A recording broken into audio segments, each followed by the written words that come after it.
各位點禪師，後來有個機會喺跟大家學習讀一遍後學咧對道諦理味，後學對道形式膚淺，稍後學習當中有錯漏不圓滿的地方，請葉炳之慈悲指正，各位同仁原諒。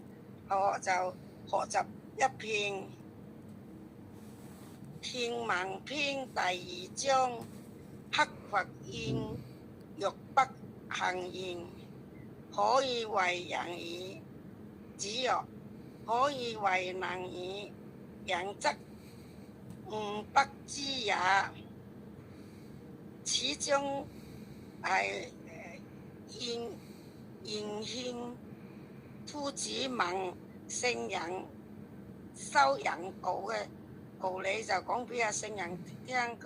佢晏獻夫子咧就個名叫做稚子師，家庭係好窮嘅，而能夠安貧樂道，咁咧致力去修人道。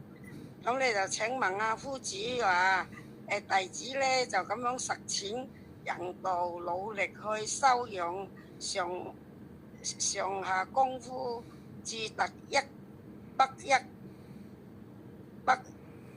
至到一不好勝增強。第二就不誇耀才能，第三就不生厭行心，第四就不貪墨欲。如此修養，是否可以達至人之境界呢？咁樣，咁你就即係同夫子講話，佢修咁樣咁多種，得唔得境界到未咁樣？咁請問夫子教導啦。咁夫子就話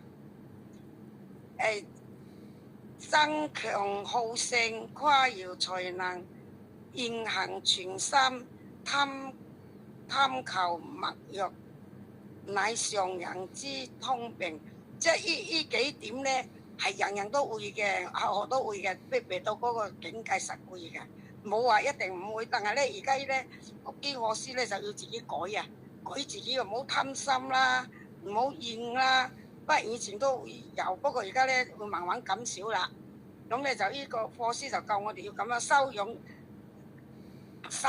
咁當然要啦。但係人哋唔激親你，你就會修養咯；激親你哋個心都仲要咕咕聲都俾得收得好噶。咁呢課師就教我哋咧，就話唔係咁容易嘅。如果你做得咁樣咁多樣咧，